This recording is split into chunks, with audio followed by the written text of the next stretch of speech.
He woke up tangled in white sheets, in a room that looked like a glossy page torn out of a lifestyle magazine. Next to him on the pillow lay a flawless Instagram model.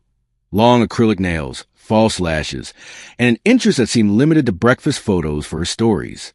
David got up slowly, his bare feet touching the cold hardwood floor. He poured himself a glass of water and stared out the panoramic window, thinking for the first time in years, was all this really for?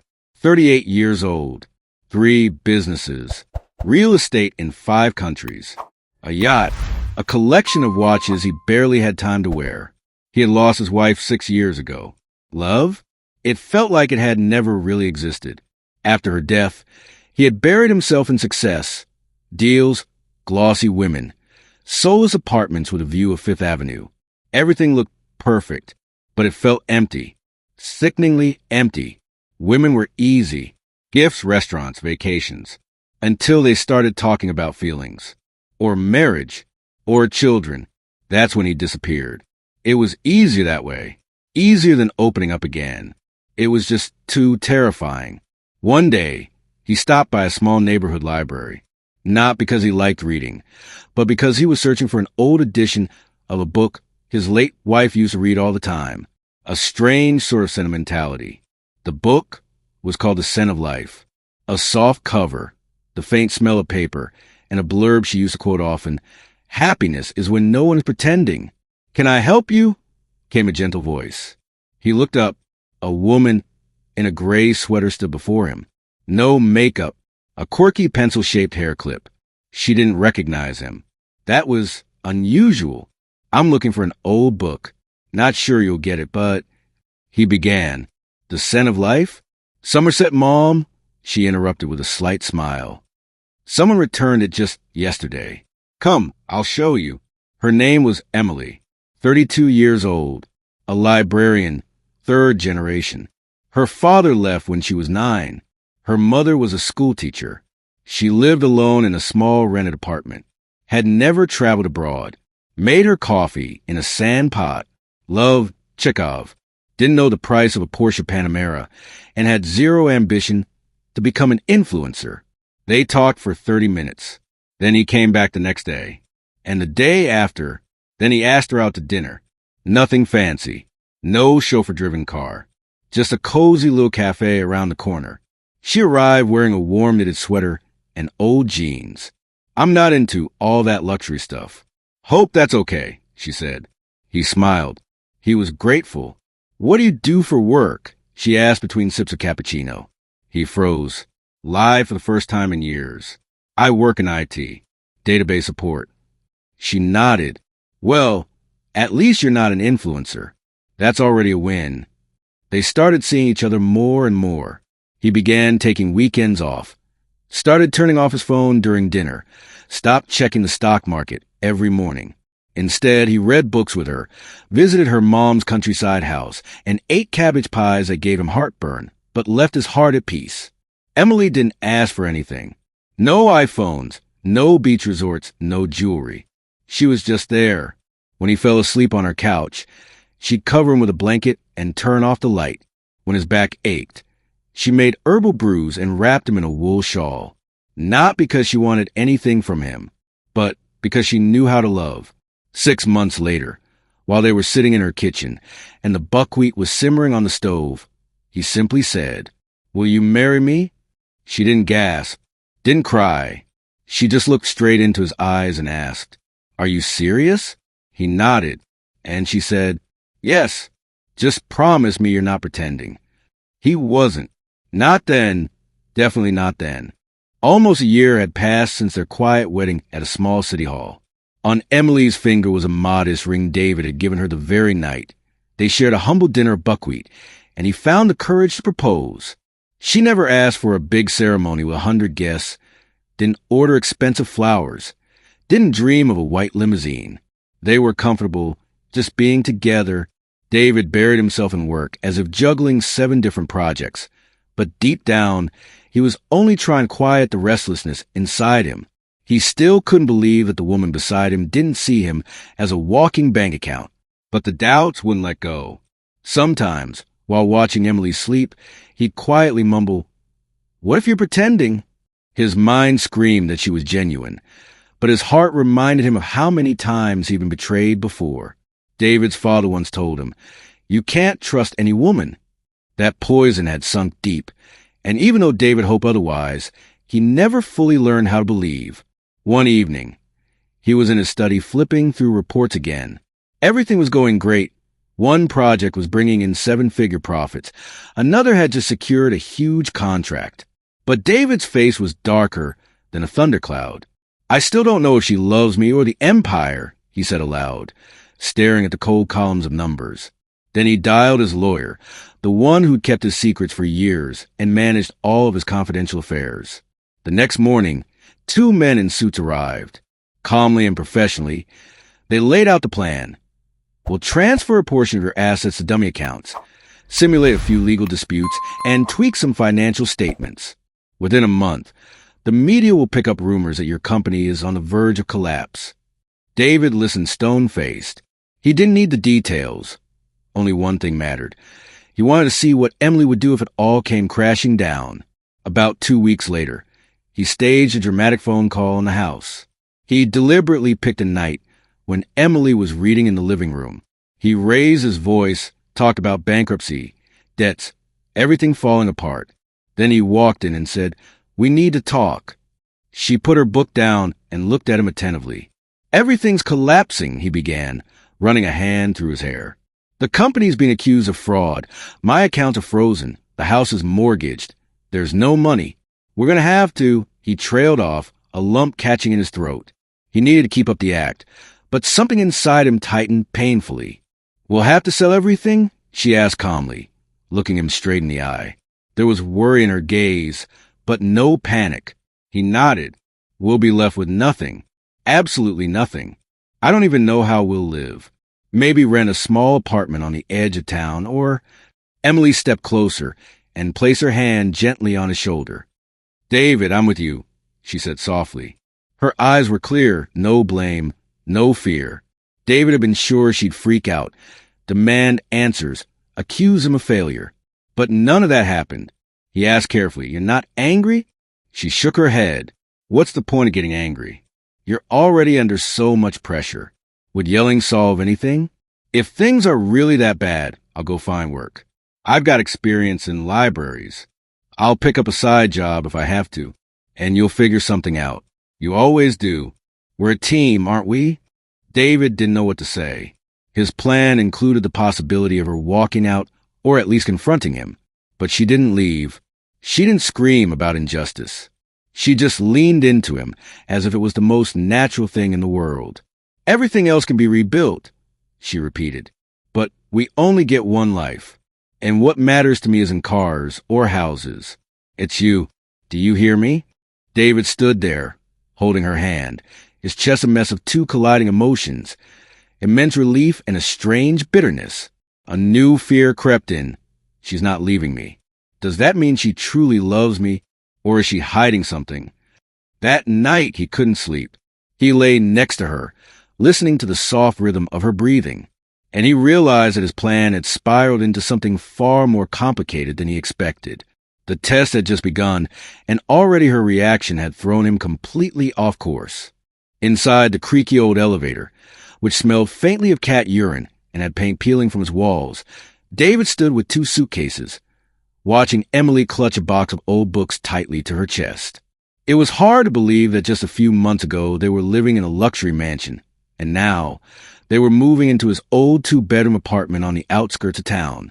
When the elevator jolted to a stop on their floor, Emily stepped into the dim hallway first, trying not to show how uncomfortable she felt. But David noticed everything. He saw her flinch at the smell of smoke from the neighboring apartment. He caught the slight grimace as she stepped over a stained patch on the linoleum floor. But she didn't say a word. "I'm sorry," he muttered hoarsely, unlocking the door. He felt like he'd hit rock bottom, even though this was only the beginning of his act. This was a test, a full-scale simulation. "Don't," she said gently. "It's just a place. What matters is that we're together." David opened the rusty lock, and they stepped into the narrow hallway. There was an old cabinet someone had left behind, and a damp smell clung to the walls. The kitchen was tiny, just a table, 2 stools, and an old gas stove. In the bedroom, a creaky mattress sat on a rickety bed frame. What Emily didn't know was that David had secretly paid for a deep cleaning before she arrived.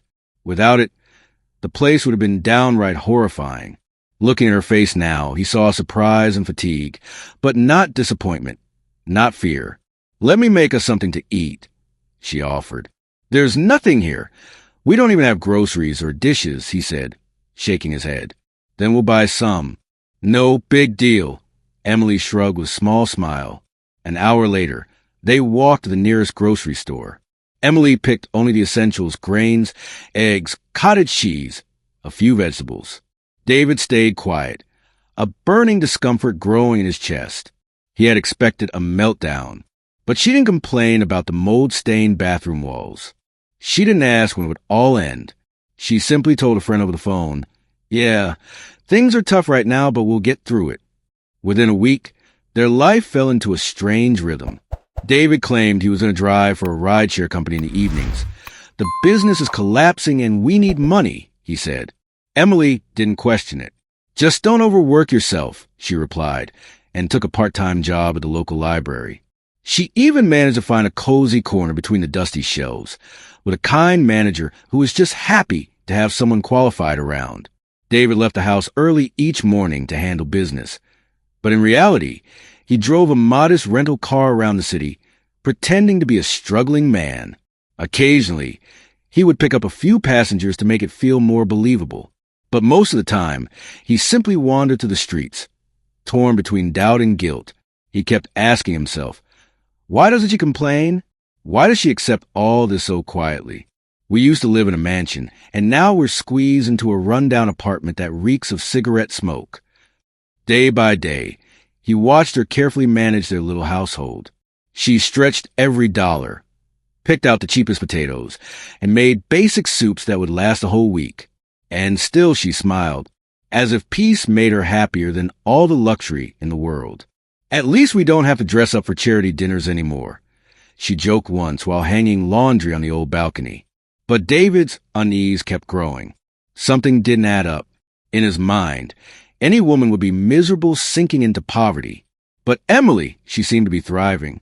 One evening, when he came home from his shift, he found her joyfully hanging new curtains she had sewn herself.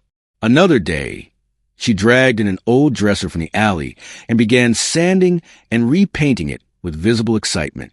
"Just wait," she grinned. "This thing's going to look amazing."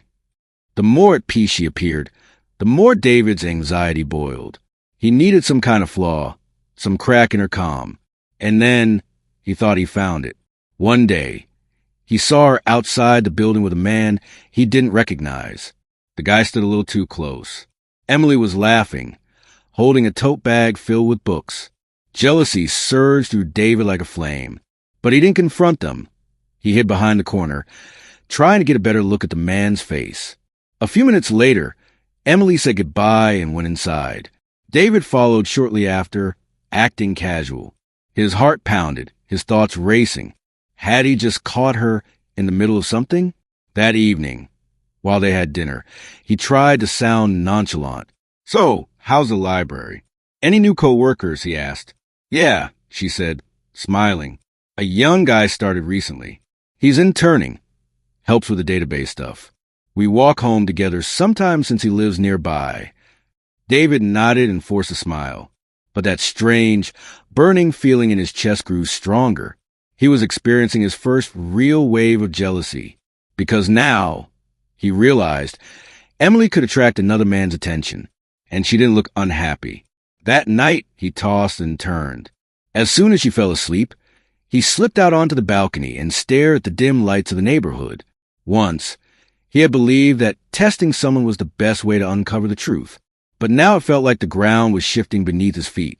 Emily looked so content living simply, and someone else had stepped into her orbit. It was the first tremor in his heart. Jealousy, and the unbearable realization. He was no longer in control. Even in poverty, she remained free, and her quiet charm was driving him slowly insane.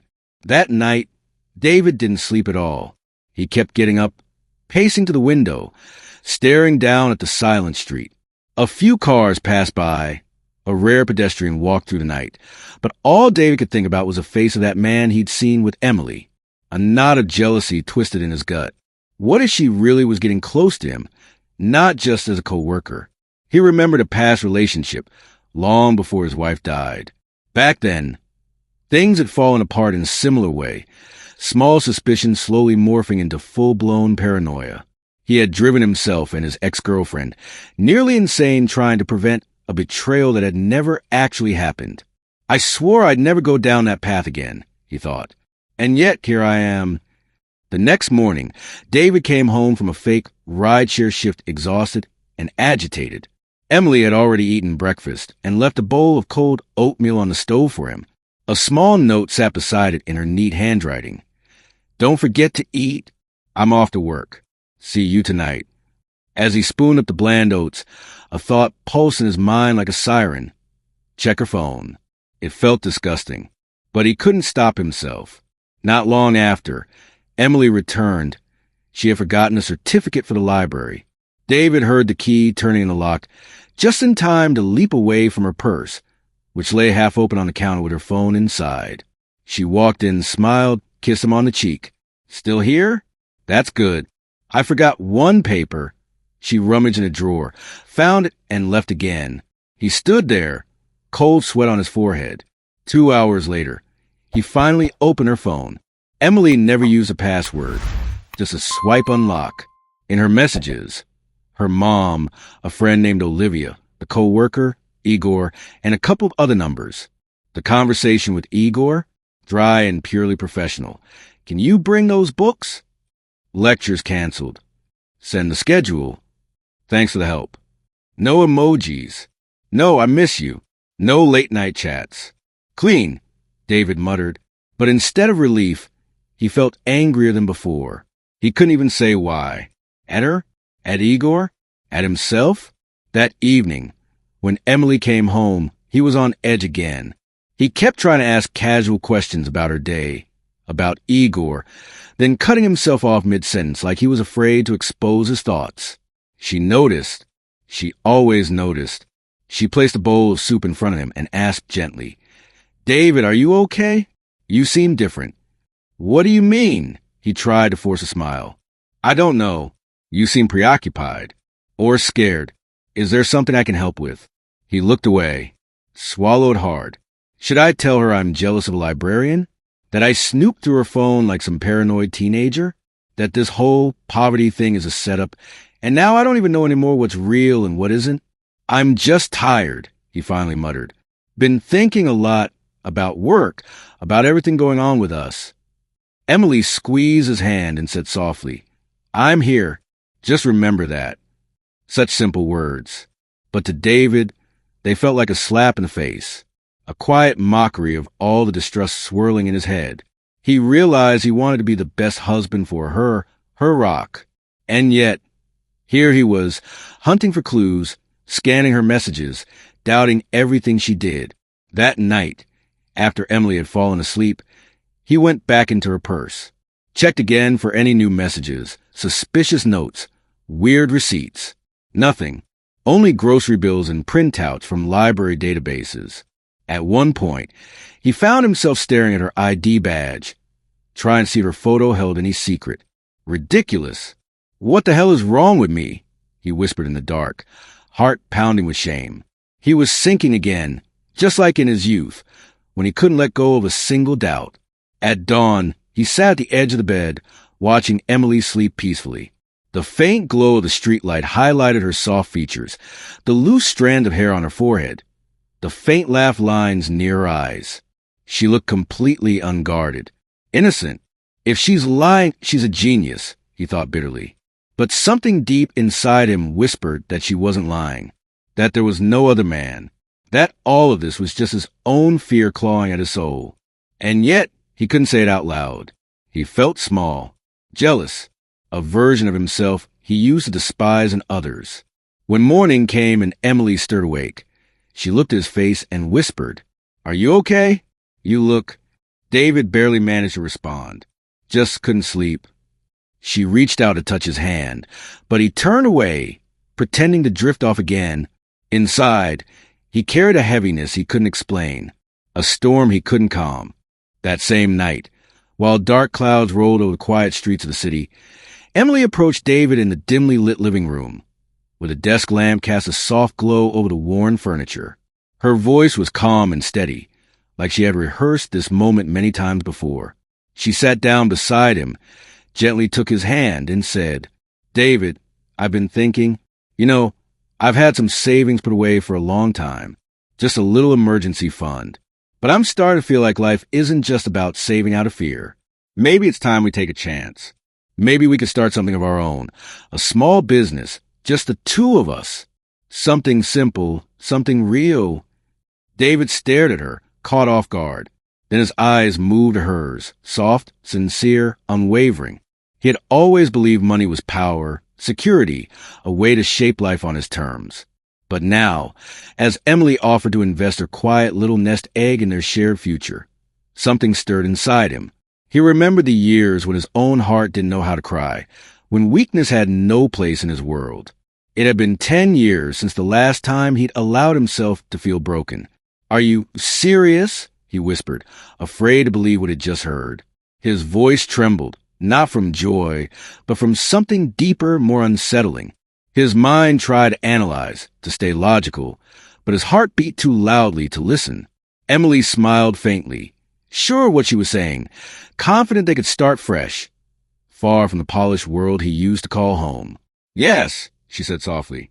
"I've always dreamed of having something that's ours. It doesn't have to be big, maybe a little bookstore, a coffee shop, or just a cozy corner we can build together. I don't need fancy apartments or expensive cars or endless holidays. I want simplicity, care, and the chance to build a real home with you." Her words cut through David like a blade. He felt everything inside him tighten. His pride, his image, the carefully constructed persona he'd built over the years. It all wavered. He remembered how many women had played with his heart in the past, how none of them had ever offered to give everything they had. And here was Emily quietly, confidently offering him her savings, the little she had tucked away over years of modest living, without a second thought. He froze. There were no words. He knew this kind of trust, this kind of love, was something a man might only receive once in a lifetime. And in that moment, everything he believed about himself crumbled. The man of status, the man who always stayed in control, the man who prided himself on never needing anyone, he didn't exist here. Not anymore. He stood and walked into the bathroom, shutting the creaky door behind him. Standing before the mirror, he saw a reflection he barely recognized. A tired man, eyes clouded with shame, pain, and fear. He remembered every moment where he had tried to stay strong, to mask vulnerability, to outthink emotion. And now he broke. The tears came fast and hard. Water from the faucet mingled with the tears streaming down his face, washing away what was left of his pride. For the first time in a decade, David cried, not because he was weak, but because something inside him finally gave way. He had fought so long to be invincible, but tonight he realized that true strength wasn't about walls. It was about letting go. In that tiny bathroom, surrounded by cold tile and dim light, David saw himself clearly. A man capable of greatness, yes, but also a man who had every right to fall apart. He remembered her words, her calm, her vision of the future, her love that never asked for guarantees. And in those tears, he felt the beginning of something new. Real strength, he now understood, was the ability to be vulnerable, to love without control, to trust someone enough to risk being hurt. That night, David returned to Emily, not with excuses, not with explanations, but with a new kind of awareness. He didn't need money to keep her. He needed honesty, warmth, and the courage to love her back without holding anything in reserve. And that night changed everything. It was a night he realized that love isn't a deal. It's a leap, and if you're lucky, someone is there to catch you. Not because they have to, but because they want to. Emily was walking home late one evening after another long shift at the library. Her body felt tired, but it wasn't just the physical exhaustion weighing her down. It was something else, a quiet but growing unease that had been building inside her for weeks. Odd phone calls, strange money transfers to her account, and above all, inconsistencies in David's explanations about their financial situation. That night, something shifted in her. As she passed the hallway leading to David's locked study, the one he always said was for clearing out unnecessary things, she stopped. She remembered how careful he had been about it, how guarded, and she realized if she didn't face the truth now, she might never get another chance. She found the key in the drawer where he had once hastily stuffed it, clearly thinking she wouldn't notice. With trembling hands, she unlocked the door and stepped inside. Her eyes landed on a neat stack of documents, perfectly arranged in folders, almost as if waiting to be discovered. Her heart thumped in her chest as she opened the first one. Bank statements, wire transfers, complex financial reports. Emily read through them carefully, her mind racing. The truth unraveled with every page. It wasn't just a financial downer. It was staged. David had orchestrated the entire collapse. The frozen accounts, the foreclosure threats, the panic. It was all an illusion, carefully crafted, perfectly timed. Another folder revealed dummy transfers, money sent to accounts that didn't belong to any known business partners. And yet another document showed the deed to the house they had moved into, registered in David's name. That house, which he had called a last resort, wasn't some desperate shelter. It was part of his plan, a piece in the bigger game. Emily sat still for a long time, her hand resting on the pages. Her world hadn't just cracked. It had shifted entirely. Every moment of tenderness, every word of love. Was it all part of some cruel test? She didn't scream. She didn't cry. Instead, a quiet, cold sadness settled in her chest. Her trust, her love, the simplicity she had clung to, it had been swallowed up by a scheme she hadn't asked to be part of. She gathered the documents, stacked them carefully, and sat down at the desk. Her eyes were dry, her face unreadable. She wasn't about to storm out or confront him in dramatic fashion. No, Emily had always been quiet, but her silence carried more weight than any shouting ever could. She picked up a pen and wrote on a clean sheet of paper. I wasn't with you for your money, but you weren't with me for love.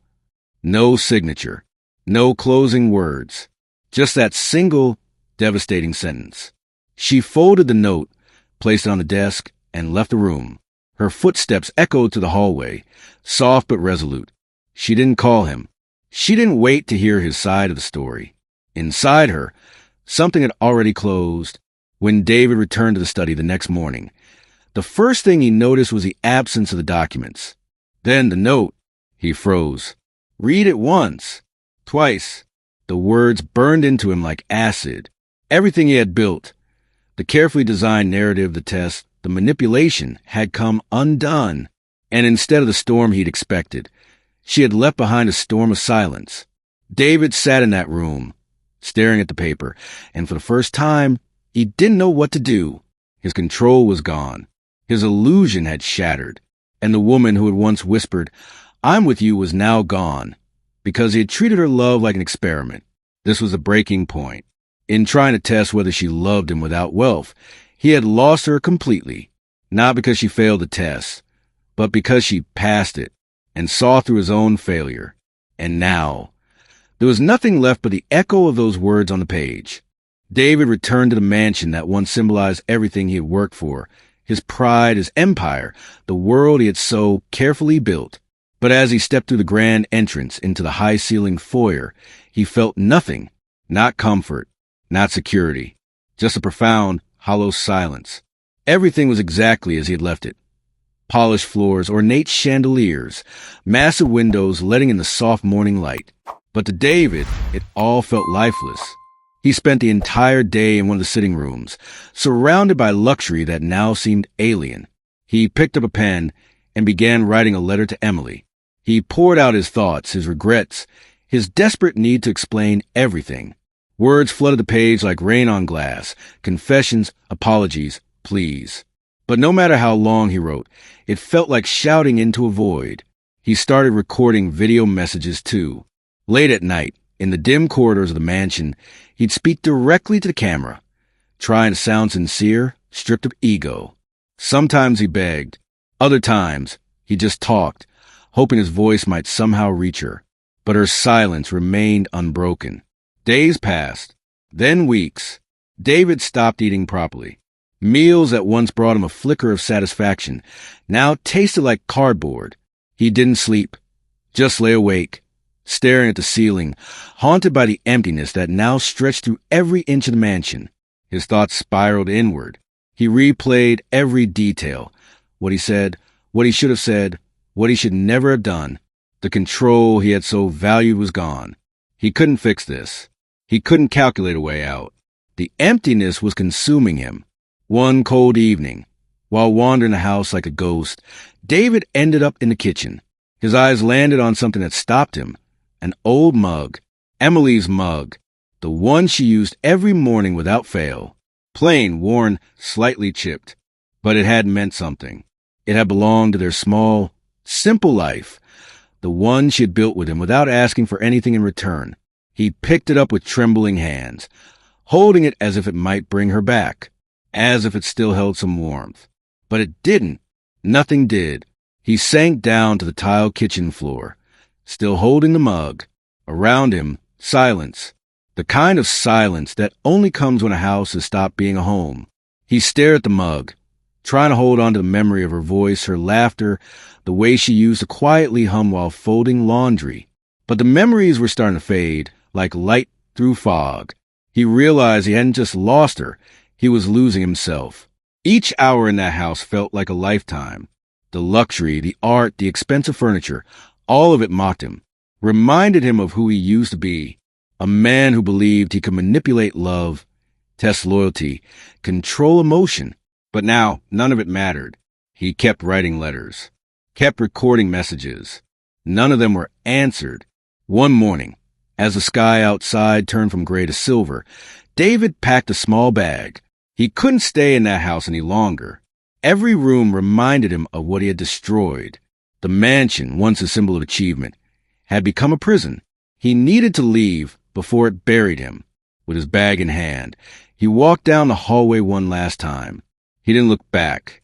The chandeliers still sparkled, the marble floors still gleamed, but they meant nothing now.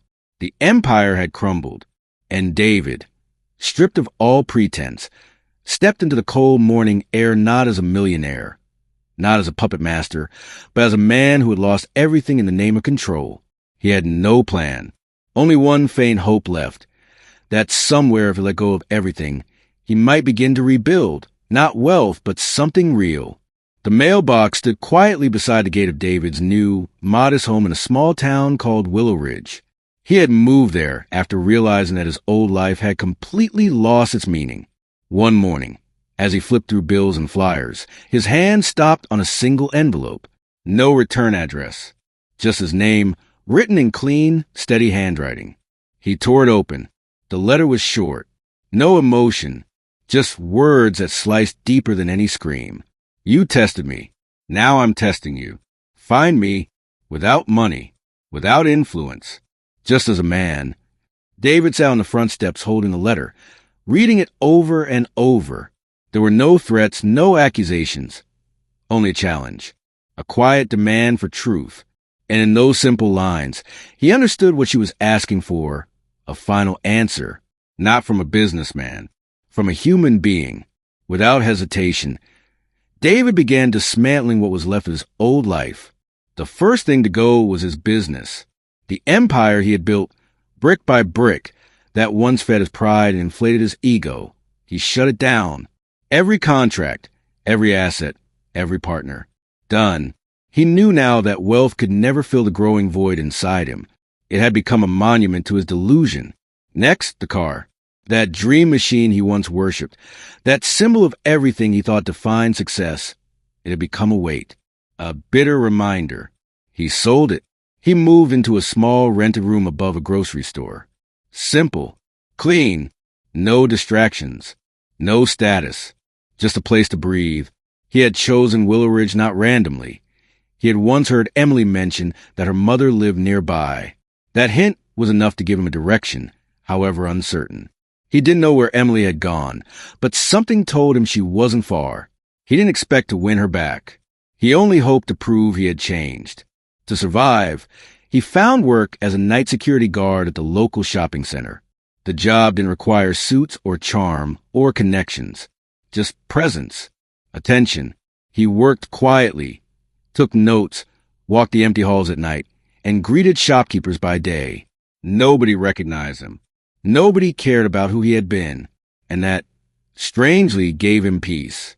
Each day, he lived with one goal: find her. No assistance, no favors, just him. He wrote letters and recorded audio messages on an old phone, explaining everything: his mistakes, his regrets, the steps he had taken since. He sent them to her last known email, left them with local post offices, even asked around quietly at cafes and libraries. But no reply came. Still, he kept going. If she's testing me, I have to pass, he told himself again and again. He didn't expect forgiveness. He didn't ask for a second chance. He simply wanted to be seen again, not as the man who tried to manipulate love, but as the one who finally understood it. Some nights he walked through the streets of the town, looking at faces, asking gentle questions at markets or bookstores. Some people remembered a quiet woman who worked at the library once. Others said she might have moved in with her mother, but nothing concrete. Days became weeks. The silence pressed in. He sat in his room at night, flipping through old photos, ones he'd printed out, refusing to look at them on a screen. There was her face, her smile, her eyes that used to see right through him. I had it all, and I threw it away, he whispered once, tears in his eyes. But even through the silence, he didn't stop. Every day became a ritual. Work, walk, ask, wait, write, hope. He didn't expect a fairy tale ending.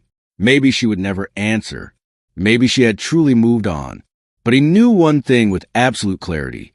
He could no longer live a life built on fear and control.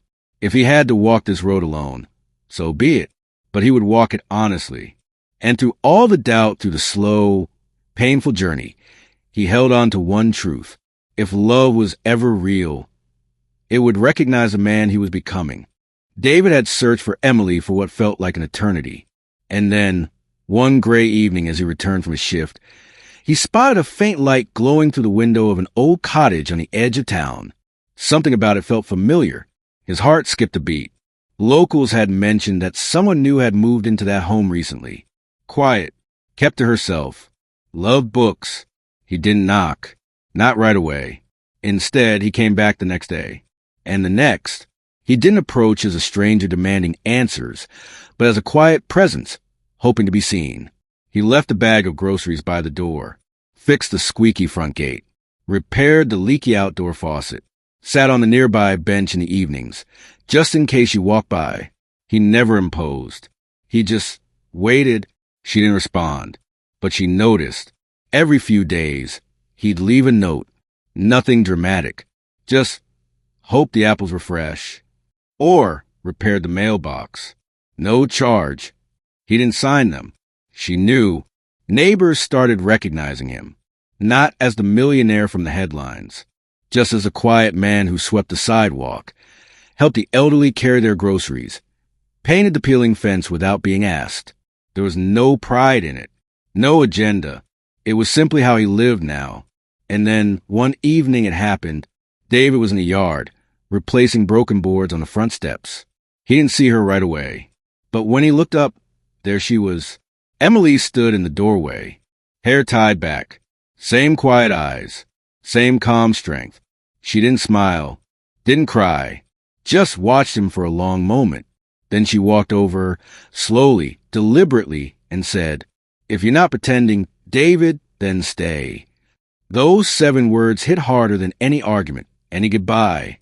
They weren't forgiveness. They weren't a declaration of love.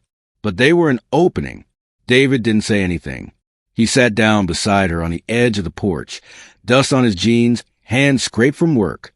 He didn't need to explain. She already knew everything.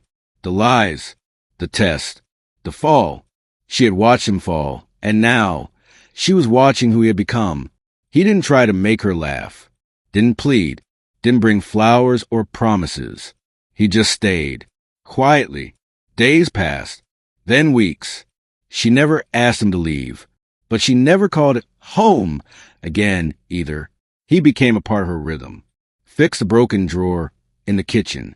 Cleaned the gutters before the first snowfall. Bought bread from the morning market. Sat with her in silence when words felt too heavy.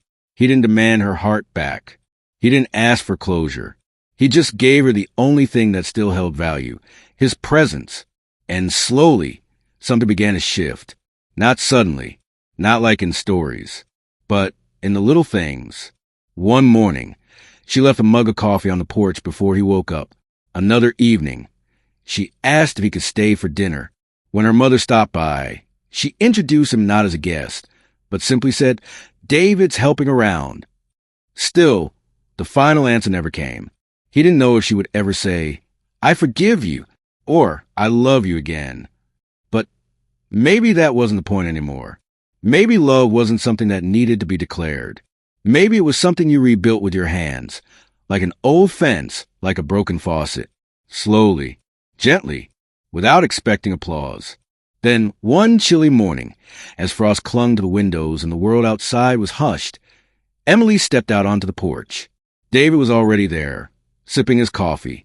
She sat beside him and said, quietly, "If you're not pretending, then stay. I want you here. Not the man from before. You, just you." And that was it. No dramatic music. No sweeping reunion. Just an honest, quiet choice to try again. David didn't know what the future would hold. He didn't expect perfection. But he finally understood love isn't earned through control.